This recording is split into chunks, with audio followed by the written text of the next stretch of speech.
అందరికీ వందనాలు.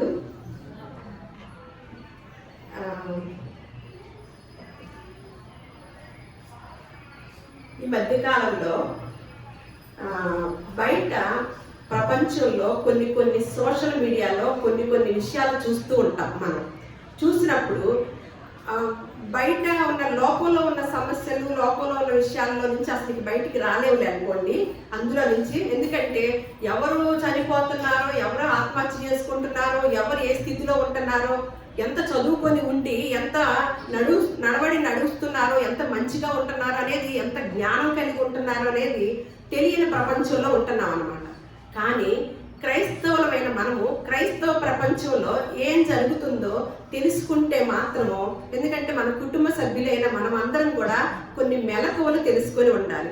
ఒకప్పుడు ఇక్కడికి మందిరానికి ఒక కుటుంబం వచ్చినప్పుడు ఇక్కడ బాగా వాయిద్యాలు లేదంట, వర్షిప్ అంత బాగా లేదంట, ఆరాధన అనేది అంత బాగా లేదంట, సౌండ్లు లేవంట వాళ్ళు ఎగరటానికి అని కొంత అవగాహన లోపంతో వెళ్ళిపోవటం జరిగిందనమాట. అలాగే ఇంకొకళ్ళు కూడా అంటాం నేను విన్నాను, వాళ్ళు కూడా అలాగే అన్నారు, ఏంటి మీకు ఇన్ని మ్యూజిక్లు లేవేంటి, మీకు సౌండ్లు లేవేంటి, ఆరాధన క్రమం ఏది అని చెప్పటం విన్నాను అనమాట. మనం ఆల్రెడీ ఒక వీడియో పెట్టుకున్నాం మన ఛానల్లో, ఆరాధన ఏది నిజమైన దైవ ఆరాధన అనేది మనం ఆల్రెడీ చెప్పుకున్నాము. కానీ ఇప్పుడు కొంతమంది పెద్ద దైవ సేవకులు కూడా బాధపడే పరిస్థితిలోకి కొన్ని ఆరాధనలు జరుగుతున్నాయి అన్నమాట. ఈ రోజు నేను దాని గురించి మనం అన్ని తెలుసుకొని ఉంటే, ఇక్కడ నేర్చుకొని కొన్ని ఉండి బయటకు వెళ్ళాక క్రైస్తవ లోకంలో చాలా మంది ఒక విధానంలోకి వెళ్తుంటే ఈ కొద్ది మందిమైన మనకి ఒక ప్రశ్నగా ఉంటది అనమాట.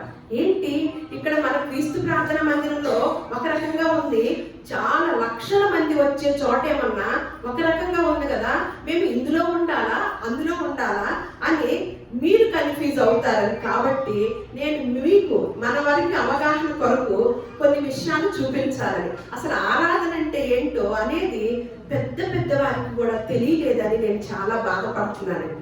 బైబిల్ గ్రంథం ఎంతో స్పష్టంగా తెలియచేస్తున్నప్పటికీ కూడా. అయితే నేను ఇదివరకు ఒక పాస్టర్ గారు ఉండేవారు. ఆయన చాలా ప్రార్థనలు చేసేవారు కొంతమందికి. ఏంటంటే ఆయన ప్రార్థనలు, జుట్టు లేని వారికి జుట్టు వచ్చింది, తెల్లబడిన వారికి నల్లగా అవుతాయి, మొత్తానికి అవి ఇంకేయో మచ్చలు ఉన్నాయి అనుకోండి ముఖం మీద, అదే మొటిములు ఉంటాయి కదా, అవన్నీ పోతాయి. అలా ప్రార్థన చేస్తూ వచ్చినప్పుడు చూసి బాధపడేదాన్ని. ఓ ఏంటి ఈయన దగ్గరికి ఎవరు వెళ్తారంటే, ఆయన దగ్గరికి అంత మంచి వ్యాపారవేత్తలు వెళ్తారు. బంగారం బిజినెస్ చేసేవారు, వజ్రాల బిజినెస్ చేసేవారు, అలా పెద్ద వ్యాపారవేత్తలు ఆ మందిరానికి వెళ్ళేవాళ్ళు అనమాట. అలా ఆయన ఇలా తగ్గించుతూ ఇలా కొనసాగుతూ అక్కడ కూడా ఎంతమంది ఉంటారండి, ఇక నిండిపోతారనమాట. మనకు కూడా అంతే కదా, డాక్టర్ దగ్గరికి వెళ్ళకుండా కొట్టేలు తగ్గాలి, డాక్టర్ గారి దగ్గరికి వెళ్ళకుండా జడ పెరగాలి, ఇవన్నీ కూడా ఇక్కడ కూడా తీసుకొచ్చుకుంటాం అనమాట. దేవుడి దగ్గరికి కూడా ఎంత వరకు పరిశుద్ధ గ్రంథాన్ని తీసుకొచ్చారంటే కొన్ని మార్లు చూస్తే బాధేస్తుంది అనమాట.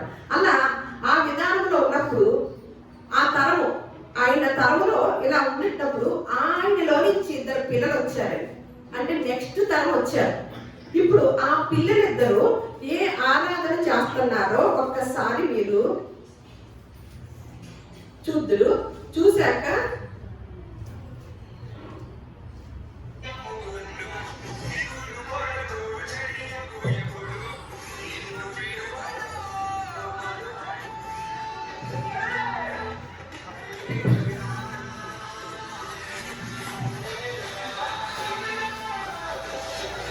ఆ డ్యాన్సు, వాళ్ళు కాళ్ళకేసుకున్న షూస్ అన్నీ చూడండి, తర్వాత నేను చెప్తాను.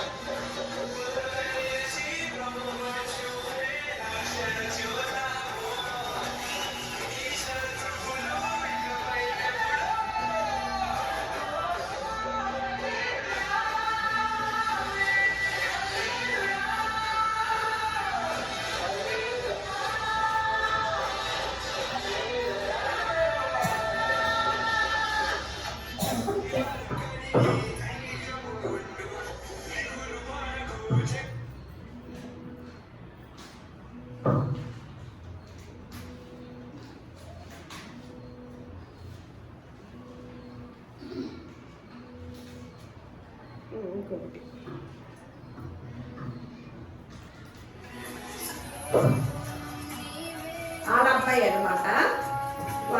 ఇద్దరు పిల్లలు, మగ పిల్లలు. ఇందులో ఒక్కొక్కడు ఏం చేస్తున్నాడు ఇక్కడ? ఏం చేస్తున్నాడండి?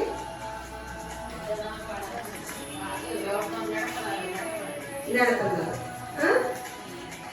ఈయన నడుతున్నారు. పిల్లడు ఏం చేస్తున్నాడు? అయితే వీటి గురించి మనం తెలుసుకుందాము. బయట మన మధ్య బయట ప్రపంచంలో ఒక యవనస్తుడు ఒక పాట పాడాడు. పాట పాడినప్పుడు అది బాగా అందరికి కోపాన్ని తెప్పించింది అన్నమాట. చాలా కోపాన్ని తెప్పించి చాలా మంది విశ్లేషకులు ఉంటారు కదా, వాళ్ళు కూడా కొన్ని మాటలు చెప్పడం జరిగింది. ఆ మాటల్లో ఒక ఆవిడ ఏం మాట్లాడుతుందో ఒకసారి చూద్దాము.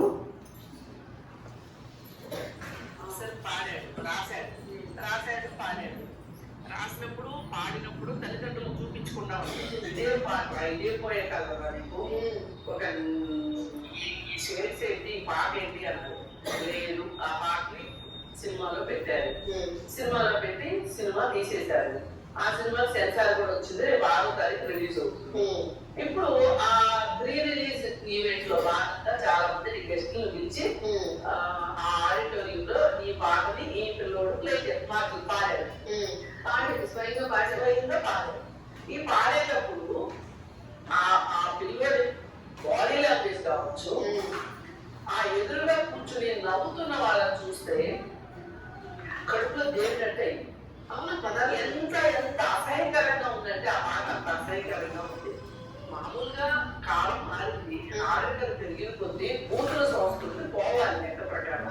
కానీ మళ్ళీ మనం చాలా పోయింది. ఒకప్పుడు చాలా మామూలుగా ఒక 5 మాటలు మాట్లాడితే దానిలో 3 మాటలు ఉండేవి మా చిన్నప్పుడు. ఇప్పుడు తగ్గినాయి. అసలు విలేజ్ లో కూడా మాట్లాడట్లేదు. పల్లెటూరులో అంటే వాడేస్తారు. వాళ్ళు ఫస్ట్ వాళ్ళే వాడట్లేదు, వాళ్ళే వాడతారు. మరి అలా అంటాం. అలాంటి విన్న తర్వాతే కదా ఇది బయటకు వచ్చింది. ఆ వినేటప్పుడే వాళ్ళకి బుద్ధి జ్ఞానం ఉండాలి. అక్కడ కూర్చున్న వాళ్ళకి ఏం పాటకి ఇలా సినిమా తీసుకుని మమ్మల్ని తెచ్చింది అని చెప్పి లేచి వచ్చేయాలి కదా.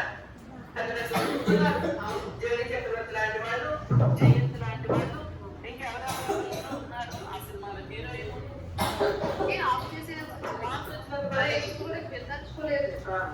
కానీ ఇక్కడ మనం కంటెంట్ చెప్పాలి అని మళ్ళీ మొత్తం చూడాల్సి వచ్చింది. ఈ విశ్వ సంస్కృతిని ఆల్రెడీ సోషల్ మీడియాలో ఈ వెబ్ సిరీస్ పేరుతోటి ఓటీటీలో పచ్చి బూతులు భయంకరమైన అవి మనం చూస్తూ ఉన్నాం. సరే, అవి కూడా ఎవరైనా తప్పించారు, వాటి నుంచి కూడా తప్పించుకోవడానికి ఇది మటు ఖచ్చితంగా చేరువవుతుంది. అసలు ఆ పిల్లోడి బాడీ లాంగ్వేజ్, ఆ చుట్టూ ఇవాళ ఎలా అయిపోయిందంటే ఎంత వికారంగా ఉంటే అంత అభివృద్ధి వస్తుంది అనుకుంటున్నారు. దీనికోసం నేను చెప్తున్నాను, తీసుకునే చదువుకునే పిల్లోడు కాదు, టంకీగా ఉంటారు. అది ఆ పంకి ఫేస్ వేసుకుని జుట్టంతా పెంచుకుని జొరపాలను జుట్టు వేసుకుని మనుషులు జంతువులు అర్థం కాకుండా, ఆ చింపాంజీలో మనుషులు అర్థం కాకుండా చింపాంజీలో కొంచెం జుట్టు పై చేసుకుంటాయి. అది కూడా లేకపోకుండా నేను ఇంతలా ఎందుకు విమర్శించాల్సి వస్తుందంటే, ఇంతకు ముందు కూడా ఈ పిల్లలు చాలా యాటిట్యూడ్ తోటి వీడియో చేశాడు. ఈ యాటిట్యూడ్ దానికోసం అండి నేను మళ్ళీ ఇంకొకటి చూపించేసి మన వాక్యంలోకి వెళదాము. ఇప్పుడు ఒక ఆయన ఏమంటున్నారో చూద్దాం.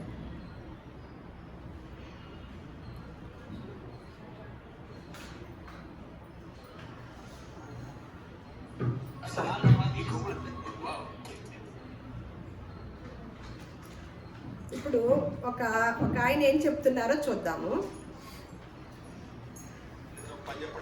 చెప్పండి, చదువుతున్నట్లని చెప్పి వారి కౌన్సిల్ కూర్చొని అడుగుతూ ఉంటారు.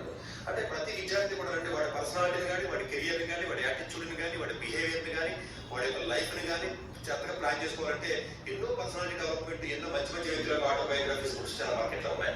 కానీ ఒకే బుక్ చదవాలి అన్నది అడిగితే జనరల్ గా మీరు ఏ మతానికి సంబంధించిన వ్యక్తులు అవుతారో ఆ మతానికి సంబంధించిన గ్రంథం ఏదైతే ఉంటుందో ఆ మనిషి ఎలా బతకాలి, ఎలా బతకూడదు, ఎలా జీవించాలి, ఎలా జీవించకూడదు, ఎలా ఉండాలి, ఎలా ఉండకూడదు, ఏమి చేయాలి, ఏమి చేయకూడదు, ఇవన్నీ కూడా పూర్తిగా చాలా వివరంగా పాక గ్రంథాలు రాయడం జరిగిందండి. భగవద్గీత, లేకపోతే ఖురాన్, లేకపోతే బైబిల్, ఇలాంటివి ఏవైతే అది జైన్ మతం కానివ్వండి, లేకపోతే ఏ మతం తీసుకున్నప్పుడు కూడా ప్రపంచంలో ప్రతి దానికి కూడా గ్రంథం ఇచ్చారండి. ఇలా గ్రంథం ఎందుకు ఇచ్చారంటే ఒక మనిషి జీవన విధానం ఏ విధంగా ఉండాలి, ఏ విధంగా ముందుకు వెళ్ళాలి, ఏ విధంగా ఉండాలి, బాధ వచ్చినప్పుడు ఏ విధంగా రియాక్ట్ అవ్వాలి, డిప్రెషన్ వచ్చినప్పుడు ఏ విధంగా రియాక్ట్ అవ్వాలి, మనిషి ఆలోచన విధానం ఏ విధంగా ఉండాలి, పర్సనాలిటీ ఏ విధంగా ఉండాలి, కష్టం వచ్చినప్పుడు ఏ విధంగా రియాక్ట్ అవ్వాలి, మిగతా మనుషులతో ఏ విధంగా ఉండాలి, మిగతా జీవులతో కూడా ఏ విధంగా ఉండాలి, లేకపోతే చుట్టుపక్కల ఉన్న వ్యక్తికి మనం ఏ రకంగా మనం సహాయం చేయాలి, ప్రతి విషయాన్ని అటు సెన్సిటివ్ విషయంలో కానీ, పర్సనాలిటీ విషయంలో కానీ, ఇటు యాటిట్యూడ్ విషయంలో కానీ, లేకపోతే మనకి ఇబ్బందులు వచ్చినప్పుడు కానీ, లేకపోతే రిలేషన్స్ బ్రేక్ అయినప్పుడు కానీ, లేకపోతే మనకి ఆరోగ్యం బాగున్నప్పుడు కానీ, మనకి బిజినెస్ లో ఇబ్బంది వచ్చినప్పుడు కానీ, చదివినప్పుడు అర్థం కాకపోతే, లేకపోతే ఫ్రెండ్స్ వల్ల ఇబ్బందులు రావడం కానీ, ప్రతి దానికి కూడా వేరే బుక్ అవసరమే లేదు. మీరు ఏదైతే మతాన్ని కానీ లేకపోతే దేనైతే ఫాలో అవుతారో దానికి సంబంధించిన గ్రంథమే అసలైనటువంటి పర్సనాలిటీ డెవలప్మెంట్ బుక్ కింద మనం చూడాలి. మీరు అది కానీ చిన్నపిల్లలకి 2వ తరగతి 3వ తరగతి నుంచి అలవాటు చేయగలిగినట్లయితే ప్రతి వ్యక్తి కూడా మంచి సిటిజన్ అవుతాడు. ఈ దేశం ఇంత దరిద్రంగా ఇంత వరస్ట్గా యూత్ తయారవడానికి కారణం ఏంటంటే తల్లిదండ్రులు చేసిన పెద్ద తప్పు. మేమేం చేయలేదు, మేము తప్పు చేయలేదని చెప్పి తల్లిదండ్రులు వాదించచ్చు తప్ప, చిన్నప్పుడు నువ్వు 4వ తరగతిలో 3వ తరగతిలో చెట్టుగా ఉన్నప్పుడే, చెట్టు కాకుండా మొక్కగా ఉన్నప్పుడే నువ్వు మీ స్పిరిచువల్ నాలెడ్జ్ గా ఇచ్చినట్లయితే కొన్ని కంట్రీస్ అని చూశారు. ఇవన్నీ ముస్లిం కమ్యూనిటీస్ చాలా హైలీ స్పిరిచువల్ పీపుల్ ఉంటారు కొంతమంది. అంటే నేను ఇక్కడ మీకు అర్థమైందండి. అంటే ఈయన ఏ మతానికి చెందిన వాడు కాదు. ఈయన్ని ఏ బుక్కులు చదివితే పిల్లలు బాగుంటారు అన్నప్పుడు ఏ బయట ప్రపంచంలో ఏ బుక్కులు కూడా చదవాల్సిన పర్లేదు. మీరు ఎవరినైతే ఏ దైవాన్ని అనుసరిస్తున్నారో ఆ దైవానికి సంబంధించిన గ్రంథాలు ఉంటాయి కదా, అవి చదవండి. మీరు విన్నారు కదా. అంటే ఎప్పుడు చదవమంటున్నాడు, ఎవరు చెప్పమంటున్నారు? చిన్నప్పటి నుంచి, మొక్కగా ఉన్నప్పటి నుంచే మనం ఏ గ్రంథాన్ని అయితే అనుసరిస్తున్నామో ఆ గ్రంథాల్లో మనం బాధపడినా ఉంది, లేకపోతే ఎలా ముందుకు వెళ్ళాలో ఉంది, మనం ఎలా విజయాన్ని సాధించాలో ఉంది, అన్నిటిని కూడా అక్కడ రాసిపెట్టి ఉంచారు. కాబట్టి మీరు దాన్ని చదువుకోండి, దాన్ని అనుసరించండి. తల్లిదండ్రులైన వారు చిన్ననాటి నుండే తెలియచేయండి, మీరు సమాజంలో గొప్పగా ఉంటారు అని ఒక వ్యక్తి చెప్తున్నారు అన్నమాట. మరి ఇప్పుడు మనం ఇప్పుడే కదా నేర్చుకున్నాం, ధర్మకార్యాలు చేయాలని, అవి దేవుడు జ్ఞాపకార్థంగా వెళ్తాయని, అలాగే మంచి నడవడి. ఒక ఆవిడ అంటుంది, బయట ప్రపంచంలో ఉన్న ఆవిడకి ఆ అబ్బాయి ఉన్న ఆ విధానము నచ్చలేదన్నమాట. ఆ క్రాఫు, ఆ విధానము, ఆ పాడే పాట, భాష, అవన్నీ బయట ప్రపంచంలో ఉన్న వారికి నచ్చనప్పుడు వాళ్ళే కొంచెం జుగుస్పాకరంగా చూస్తున్నప్పుడు, మరి పరిశుద్ధ గ్రంథాల్లో ఎన్నో క్రమశిక్షణ కలిగిన విధానాలు, మన మన వస్త్రధారణ ఎలా ఉండాలో, మన మాట తీరు ఎలా ఉండాలో, మన విధానం ఎలా ఉండాలో అన్నిటిని కూడా రాసి ఉంచినప్పుడు మరి ఎందుకు అనుసరించలేకపోతున్నామండి? ఎందుకు మరి ఇలా బయట ఒక క్రాఫ్ట్ ట్రెండ్ అయింది అనుకోండి, ఏం చేస్తున్నారు? దాన్నే తీసుకొస్తున్నారు. బయట ఒక డ్రెస్ ట్రెండ్ అయింది అనుకోండి, ఏం చేస్తున్నారు?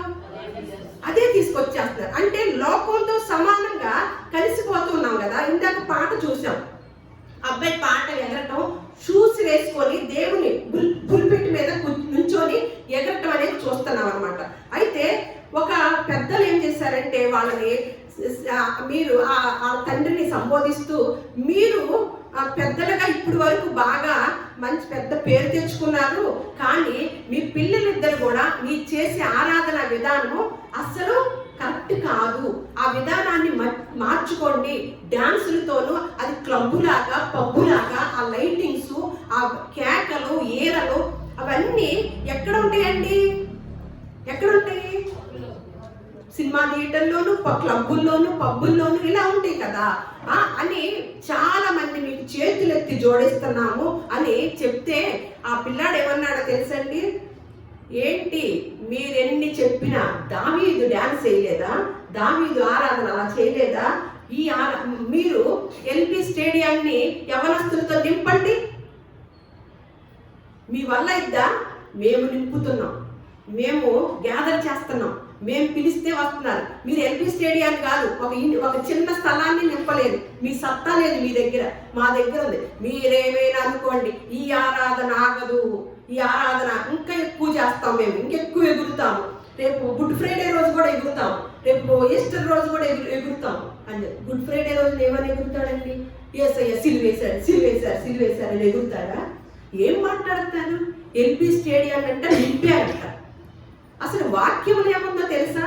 అసలు యేసుక్రీస్తు వారు ఎలా ఆరాధించమని చెప్పారో తెలుసా అండి? ఎందుకంటే నేను ఈరోజు ఈ టాపిక్ని తీసుకుంది, ఎప్పుడైతే బయట ప్రపంచంలో, క్రైస్తవ ప్రపంచంలో ట్రెండ్ అవుతున్నాయో, కొన్ని వాక్యానికి విరుద్ధంగా ఎప్పుడైతే ఉంటున్నాయో, ఆ మాటల్ని మన కుటుంబ సభ్యులు తెలుసుకోవాలని నేను దీన్ని తీసుకుంటాను, ధైర్యంగానే తీసుకుంటాను. ఎందుకంటే నేను ఎవరికి కూడా భయపడనండి, వాక్యంకే భయపడతాను. వాక్యంలో లేనిది కనుక చెప్పానంటే ఖచ్చితంగా దేవుడికి భయపడాలి.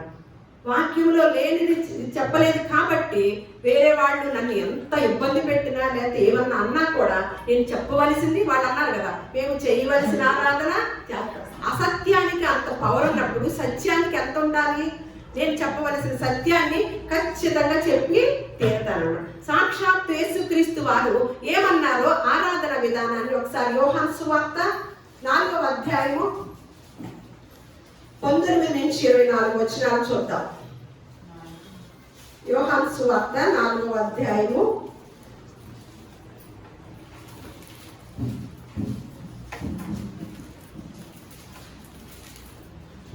19 చదువుతానండి. అందరు తీసారా?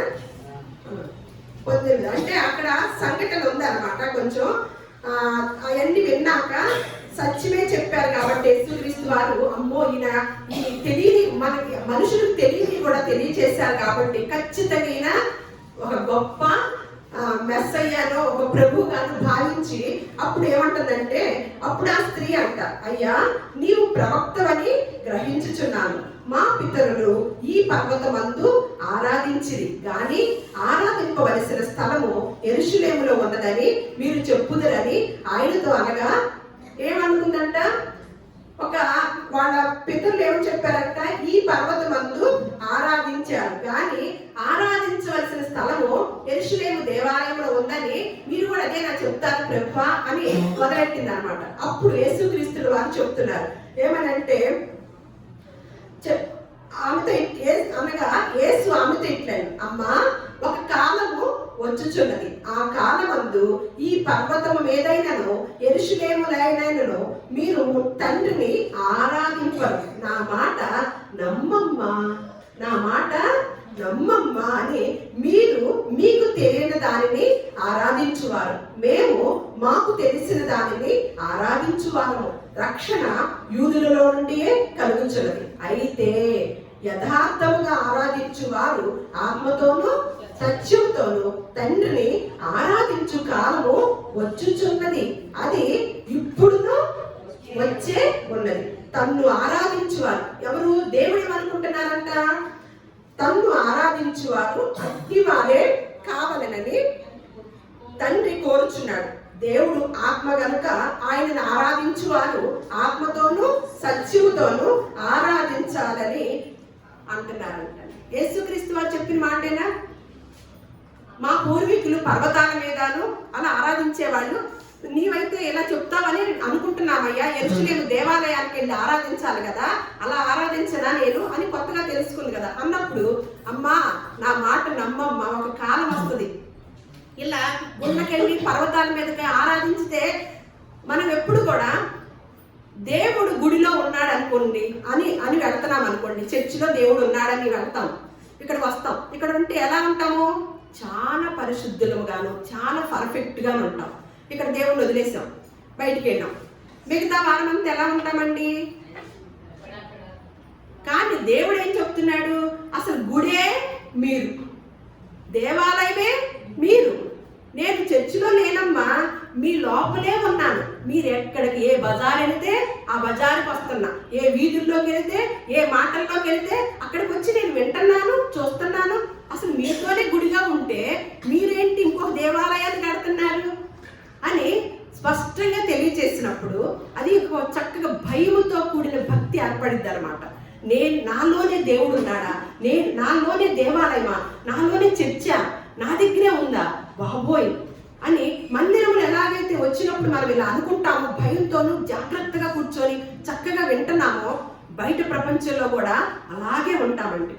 అయితే ఆరాధన అంటే ఎందుకంటే దేవుడు తండ్రి ఏమనుకున్నాడంట, ఆయన అనుకున్నది కూడా మనల్ని ఆరాధన ఎలా ఆరాధించమన్నాడంట, ఆత్మతోనూ సత్యం. సత్యం అంటే ఆత్మతో ఆ వాక్యాన్ని ధ్యానం చేయాలని, ఆ వాక్యం ఏది చెప్పిందో అది జరిగించాలని ఆరాధన. మరి కొంతమంది కూడా ఆరాధించారు, కొన్ని కూడా ఆరాధించారు. ఏంటి అంటే ఈ సృష్టి దేవుణ్ణి ఎలా ఆరాధించిందో చూద్దామన్నమాట. ఈ సృష్టి కీర్తన గ్రంథము 19వ అధ్యాయం తీసి మొదటి వచనాలు చూద్దాము. మొదటి 2 వచనాలు 3 వచనాలు. ఈ సృష్టి కూడా దేవుణ్ణి ఎలా ఆరాధించిందో చూద్దాం. ఆకాశములు దేవుని మహిమను వివరించుచున్నది, అంతరిక్షము ఆయన చేతి పనిని ప్రచురపరచుచున్నది. పగటికి పగలు బోధ చేయుచున్నది, రాత్రికి రాత్రి జ్ఞానము తెలుపుచున్నది. వాటికి మనలాగా భాష లేదు, మాటలు లేవు, వాటి స్వరము వినపడదు. కానీ వాటి కొలనూలు భూమి ఎంతంతటా వ్యాపించి ఉన్నది.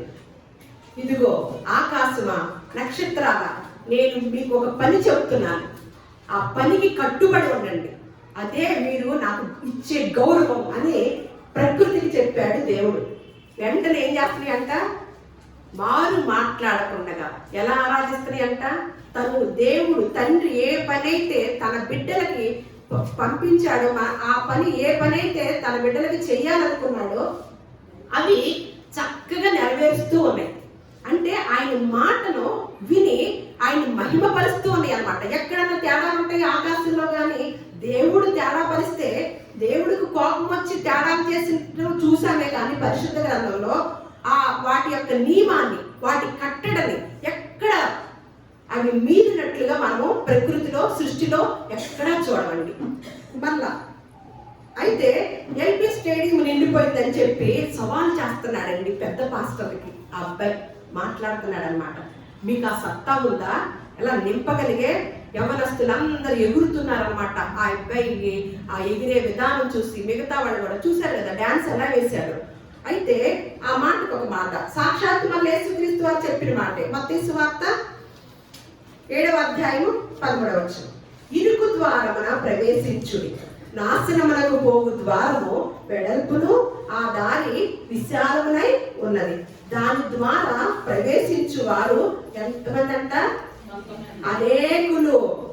ఎంతమంది అంట, దాని ద్వారా ప్రవేశించు వారు అనేకులు. జీవమునకు పోవు ద్వారము ఇరుకును, ఆ దారి సంకుచితమునై ఉన్నది, దానిని కనుగొని వారు కొందరే. ఎల్పి స్టేడియం నింపటానికి ఎవరు ఇదే అంటే జనం ఉన్న చోట దేవుడు ఉంటాడు అంటానికి ఒక మాట చెబుతున్నా. ఈ మాట ఎంతో మంది వింటలేదు కాబట్టి చెప్తున్నా.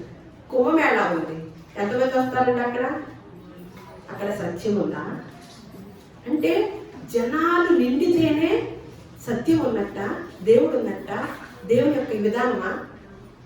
ఆ పిల్లల సమాధానం చూడండి. నాకు ఇవన్నీ చూశాక మన ద్వారా మనము ఈ బాణిలో గనక మనం నడుస్తూ ఉంటే ఒక తలాన్ని చెడగొట్టిన వాళ్ళం అవుతామండి. మన బిడ్డలకి ఆస్తిపాస్తులు ఇవ్వకపోయినా పర్వాలేదు, నేను మరీ చెప్తున్నానమ్మా.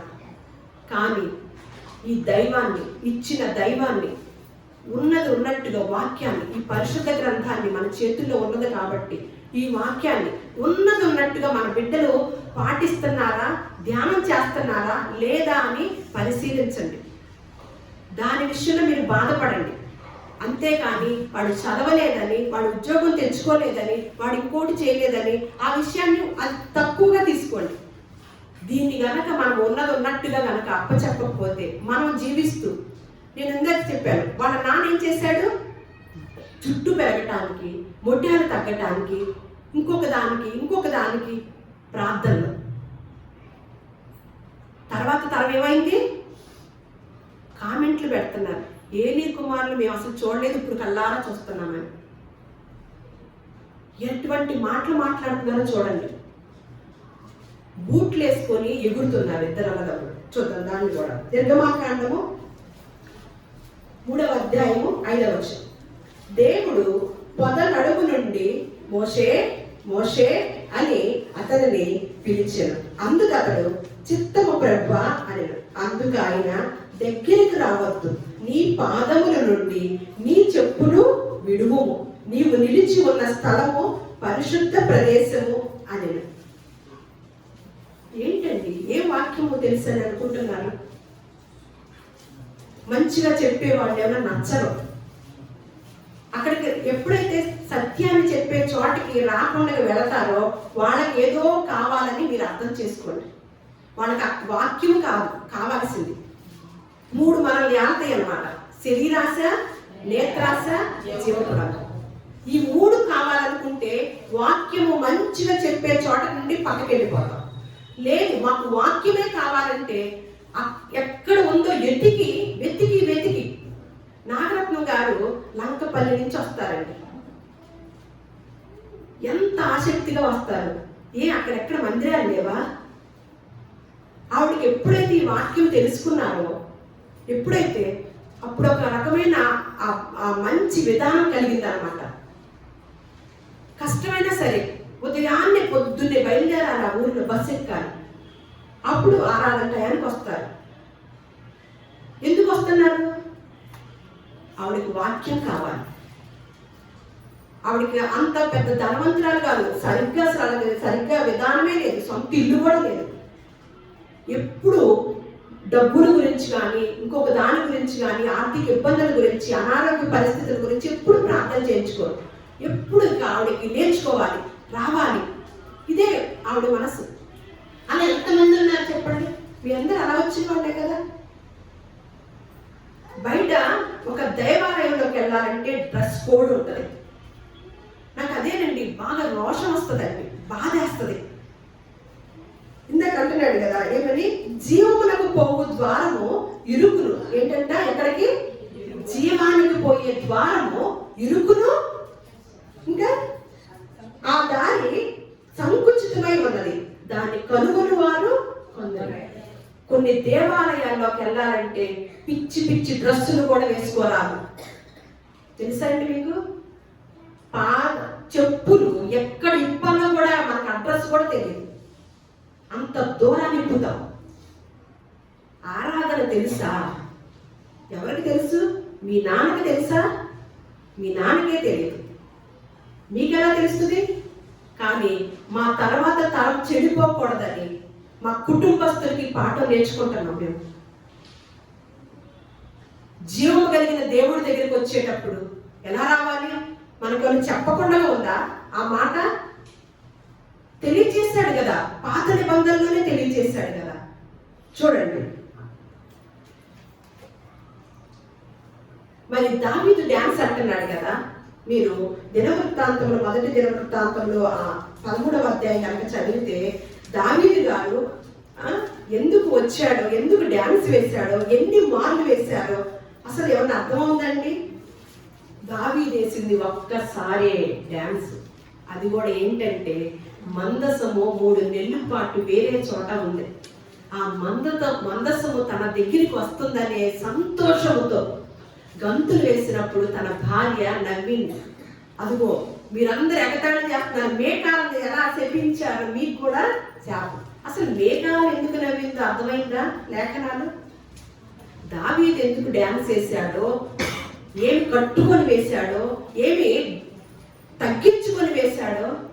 ఆయన రాజు, కానీ పనివారి బట్టలు వేసుకొని, పనివారితో నా తండ్రి నాకు ఈ స్థానాన్ని ఇచ్చాడు కాబట్టి నేను తగ్గించుకొని, నా తండ్రి మందసం నా గృహానికి వస్తుందని ఆ సంతోషంతో. అప్పుడు దాకా లేదు, మనకు రోజు ఉండగా మందసం ఎవరని చెప్పుకున్నాం, అది కూడా వీడియో ఉంది. మందసం ఇప్పుడు ఎవరు? ఇప్పుడు మందసం ఎవరు? వీడియో చూడండి, నేను చెప్పడం. అప్పుడు పాత నిబంధనలో మందసము అలా ఉండేది ప్రత్యేకంగా. ఇప్పుడు మందసము మనకి ఎవరనేది స్పష్టంగా రాసి ఉంచారు. అలా డాన్స్ చేస్తూ వస్తే మేఘాలకి ఏంటి? ఆమె కూడా ఒక రాజుగారి కూతురు, రాజుగారి భార్య. రాజుగారి కూతురు, రాజుగారి భార్య అయినప్పుడు తన భర్త పని వాళ్ళ బట్టలు వేసుకొని పని వాళ్ళతో ఎగురుతుంటే హేళనగా చూడకుండా ఏం చూస్తుందండి? చూసేసింది. అంటే తన దృష్టి ఇప్పుడు కొంతమందికి ఉంటుంది, తగ్గించుకొని ఉండడం, అహంకారం, గర్వం. అంటే ఒక స్థానంలో ఉన్నప్పుడు ఆ గర్వం అనేది పోదనమాట. కానీ ఆవిడకి లేఖనాలు తెలియదు కదా. దావీదు ఏమన్నా దేవునికి ఇష్టానుసారుడైన మనుషుడు, దేవుడు మనసు ఎరిగిన వాడుగా జీవించుతూ ఉంటే భార్య ఏమన్నా రాజుగారి కుమార్తెగానే ఆ రాజరికంలో ఉన్న మైండ్ సెట్తోనే చూస్తుంది అనమాట. చూసినప్పుడు తన భర్త పనివాళ్ళు వేసుకునే బట్టలు వేసుకొని పనివాళ్ళతో పాటు ఎగురుతుంటే నచ్చల. సమూయేలులో ఉంటది, 2వ సమూయేలు గ్రంథం 6వ అధ్యాయం చదువుకోండి. మొదటి దినవృత్తాంతంలో 13వ అధ్యాయం 6-14 వచనాలు ఉంటుంది అనమాట. తర్వాత మీరు ఇంటికి వెళ్ళి చదువుకోండి. అలా సంఘటనలు. తర్వాత మరి అదే మాట గురించి ఆమోసు గ్రంథంలో ఏం రాశారో చూద్దాం. 6వ అధ్యాయము 5వ వచనం. ఆమోసు గ్రంథము 6వ అధ్యాయము 5వ వచనం. స్వరమండలముతో కలిసి పిచ్చి పాటలు పాడుచు దావీదు వలెనే వాయించు వాద్యములను కల్పించుకొందురు. ఏం చేస్తారంటండి? ఈ మాట చదువుంటారంటారా? స్వరమండలముతో కలిసి ఏం పాటలు అంటండి? ఇది బైబిల్ గ్రంథం ఎవరికి రాసిందండి? క్రైస్తవులకైనా వేరే వాళ్ళకి చదువుకుంటారా? క్రైస్తవులైన మనమే చదువుకుంటాం. ఏం చేస్తున్నారంట? స్వరమండలంతో కలిసి పిచ్చి పాటలు పాడుచు దావీదు వలెనే వాయించు వాయిద్యులను వాయించుచు కల్పించుకుందురంట. ఇదేగా కల్పన. అందుకని మన యోగు భక్తుడు కూడా ఒక మాట అంటాడు. యోగు గ్రంథం 21వ అధ్యాయం 11-13 వచనాలు. వారు తమ పిల్లలను, అంటే వారు అంటే దానికి ముందు వచనాలు ఉంటాయి, భక్తిహీనులు అని ఉంటాయి. భక్తిహీనులు, భక్తులు, భక్తి లేని వారు 3 రకాలండి. భక్తులు వేరు. భక్తులు అంటే ఎలా ఉండాలి? కొన్నేళ్ళ గురించి చదువుకున్నాం కదా, కొన్నేళ్ళ గురించి, అది భక్తులు. భక్తి లేని వారు అసలు దేవుడి గురించే పట్టించుకోరు, బయట ప్రపంచంలో ఉంటారు. కానీ భక్తిహీనులంటే భక్తి చేస్తారు, కానీ మనకి రక్తహీనత లాగా వాళ్ళకి ఏమొచ్చింది? మనకు అప్పుడప్పుడు రక్తహీనత వచ్చింది. రక్తహీనత వచ్చినప్పుడు తొందరగా జబ్బులు అటాక్ అవుతాయా, దూరం వెళ్ళిపోతాయా? నువ్వు బలంగా ఉన్నావు, నిన్ను అసలు అంటుకోలేను నేనని. ఏ జబ్బైనా తొందరగా అంటుకుంటుంది అనమాట. ఎప్పుడు? రక్తహీనత ఉన్నప్పుడు. మరి భక్తిహీనత ఉన్నప్పుడు బయట ఏ వాక్యానికి విరుద్ధంగా ఉన్నా టక్కుని తీసేసుకుంటాం అనమాట. ఎందుకు? మనకేం కావాలి? మన లోపలంతా ఏముంది? శరీరాశ, నేత్రాశ, దానికి జీవపడం, దానికి సంబంధించిన వారు ఏదైనా చెప్తే వినన్నా సంతోషించుదాం ఈ జీవితానికి. ఆ మాటలు ఎంత వినసొంపుగా ఉంటాయో, కాస్త సంతోషాన్ని చెప్తే ఇదేంటి భయపెడుతున్నారు ఇక్కడికి వస్తే అని అనిపించిందా? భక్తిహీను. ఆ భక్తిహీనుల గురించి చెప్తున్నారు అనమాట. పైన వచ్చిన నేను చదవకుండా చెప్తాను. వారు భక్తిహీనులు అంట. వారు తమ పిల్లలను మందలు మందలుగా బయటికి పంపుతారు. ఎక్కడ ఉంటారు? ఎల్బీ స్టేడియంలో ఎంతమంది ఉన్నారు? ఆ పిల్లాడు ఏమంటున్నాడు? స్టేడియాన్ని నింపడం మీకు తెలుసు? అసలు నేను నింపా. ఆ పెద్ద పాస్టర్లు దండం పెట్టి చెబుతుంటే వాళ్ళకి సమాధానం ఇస్తున్నాడు అనమాట. నేను మీకు 2 వీడియోలు చూపించాను. ఇక్కడ ఏమంటున్నాడు? భక్తిహీనులు. ఇలాగే సగం భక్తి చేసేవాళ్ళు అన్నమాట. ఈ క్రైస్తవుల్లోనే సగం భక్తి చేసేవాళ్ళు. వాళ్ళందరూ వాళ్ళ పిల్లల్ని ఎక్కడికి పంపిస్తారంట? వాక్యం తెలియదు కదా. వాక్యం తెలియనప్పుడు ఎక్కడ ఉంటారు? వాక్యం తెలియని వాళ్ళు మందలుగా ఎక్కడికి? వారు తమ పిల్లలను మందలుగా బయటికి పంపుదురు. వారి పిల్లలు నటనము చేయుదురు, తంబూర స్వరమండలములను పట్టుకొని వాయించుదురు, సాలిక నాదం విని సంతోషించుదురు. వారు శ్రేయస్సు కలిగి తమ దినములన్నీ గడుపుదురు. బయట ఎగురులే, దేవుని సన్నిధికి వచ్చిన ఎంజాయ్, ఒక క్లబ్కి వెళ్ళినట్టే ఉంటుంది అనమాట. వాళ్ళు దినములన్నీ ఎలా గడుపుతారంట? శ్రేయస్సు కలిగి. భక్తిహీనుల పిల్లలు, భక్తిహీనుల కుటుంబాలు. కానీ ఒక్క క్షణంలోనే నేను తర్వాత వచ్చేదే మనం భయపడుతున్నాం అనమాట. ఈ ఎంజాయ్ కాదండి, ఇది క్షణకాలం. ఆ తర్వాతదే మన బిడ్డలకు అందించాలి. ఆ తర్వాత తరానికి మనము మంచిని అందించాలి. వీళ్ళందరూ ఏమవుతారంట? ఒక్క క్షణంలోనే పాతాళానికి దిగిపోతారంట.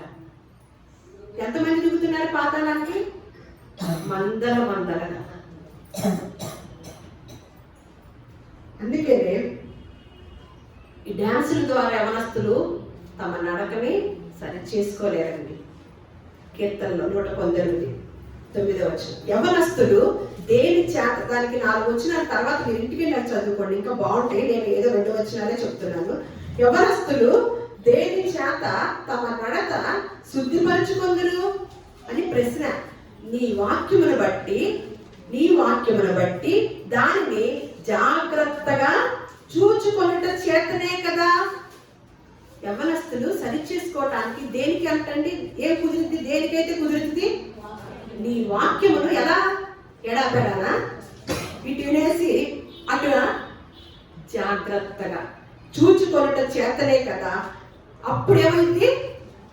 దేవుని ఎదుట పాపము చేయకుండానట్లు నా హృదయములో నీ వాక్యమును ఉంచుకొని ఉన్నాను.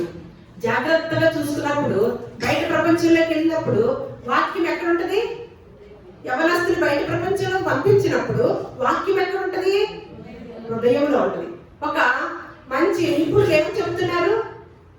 మీరు ఏ గ్రంథాలైతే సేవిస్తున్నారు, ఏ గ్రంథాన్ని పఠిస్తున్నారు, బయట పుస్తకాలు ఏమీ చదవక్కర్లేదు. మీ పిల్లలు బాగుండాలంటే మీరు చదివే ఆ గ్రంథాన్ని చిన్ననాటి నుండే నేర్పించండి, సమాజం బాగుపడిద్ది అని చెప్తున్నారు అన్నమాట. అయితే ఒకసారి కీర్తన గ్రంథం 26వ అధ్యాయము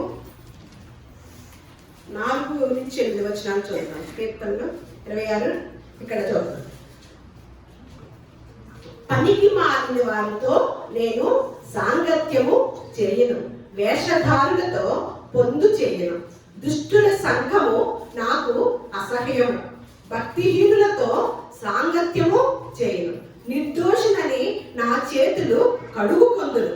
యెహోవా నీ బలిపీఠము చుట్టూ ప్రదక్షిణము చేయుదును, అచ్చట కృతజ్ఞతాస్తుతులు చెల్లింతును, నీ ఆశ్చర్య కార్యములను వివరింతును. యెహోవా నీ నివాస మందిరమును, నీ తేజో మహిమ నిలుచు స్థలమును నేను ప్రేమించుచున్నాను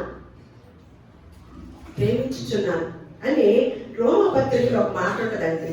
మనం ముగించుకుందాము. రోమపత్రిక 13వ అధ్యాయం 10వ వచనంలో, అల్లరితో కూడిన ఆటపాటలైనను మత్తైనను లేకయు, కామ విలాపములైనను పోకిరి చేష్టలైనను లేకయు, కలహమైనను మత్సరమైనను లేకయు, పగటి యందు నడుచుకొనున్నట్లు మర్యాదగా నడుచుకొందరు. మెట్టుకు ప్రభువైన యేసు క్రీస్తును ధరించుకొనిన వారై శరీరేచ్ఛలను నెరవేర్చుకొనుటకు శరీర విషయమై ఆలోచన చేయకండి. మీరు మందిరానికి వెళ్ళినప్పుడు శరీరాల ఇచ్ఛను నెరవేర్చుకోవటానికి ఆలోచనతో వెళ్ళకండి. ఎట్లుండాలంట? పగటి యందు నడుచుకున్నట్లు మర్యాదగా నడుచు. అల్లరితో కూడిన ఆటపాటలు. ఇది బయట ప్రపంచం చదివిద్దా? మనం చదువుతామా? అంటే ఎప్పుడు రాశాడు? క్రీస్తు 1వ శతాబ్దంలోనే పౌలు గారు రాశారు. ఈ రోజు ఇలా తయారైద్దని. అల్లరితో కూడిన విజులతోనూ, కాగితాలు విసిరేసి, లైటింగ్లతోనూ, చీకట్లోనూ పబ్బుల్లాగా తయారు చేసి షూస్ వేసుకొని పిల్లలు ఎగురుతో, అవి ఏంటంట? దేవుడు అల్లరికి కర్త, సమాధానానికే కర్త. అల్లరికి కర్త కాదండి, సమాధానం. యేసుక్రీస్తు వారు కానీ అపోస్తులు కానీ ఎక్కడైనా ఇలాంటి పరిచర్య చేశారండి? దావీదు ఏం చేశాడో తెలుసండి? మరి దావీదు నాట్యం ఆడుతున్నారు అంటున్నారు. దావీదంట దేవుని సంకల్పం చొప్పున తన తరము వారికి సేవ చేసి నిద్రించాడంటండి. డ్యాన్స్ వేసా ఆయన ఒక్కసారి వేసింది పాత నిబంధనలోది పట్టుకొని వీళ్ళు కూడా సినిమాలో నటించాలని ఆశ కలిగి డ్యాన్స్ వెయ్యాలని ఇలా పెట్టుకొని వీళ్ళు ఎంజాయ్ చేస్తున్నారు. ఆ కోరికను దేవుని సన్నిధానంలో తీర్చుకుంటున్నారు అన్నమాట. కానీ దావీదు గారిని కనుక అనుసరిస్తే దావీదు ఏం చేశాడు? దేవుని సంకల్పం చొప్పున తన తరము వారికి సేవ, పరిచర్య చేసి నిద్రించాడంటండి. చివరిగా ఎఫెసీయులకు రాసిన పత్రిక చదువుకొని ముగించుకుందాము. 5వ అధ్యాయము 15వ వచనం. దినములు చెడ్డవి గనుక మీరు సమయమును పోనీయక సద్వినియోగము చేసుకొనొచ్చు అజ్ఞానుల వలె కాక జ్ఞానుల వలె నడుచుకొనున్నట్లు జాగ్రత్తగా చూచుకోండి. ఇందు నిమిత్తము మీరు అవివేకులు కాక ప్రభు యొక్క చిత్తమేమిటో గ్రహించుకొనుడి.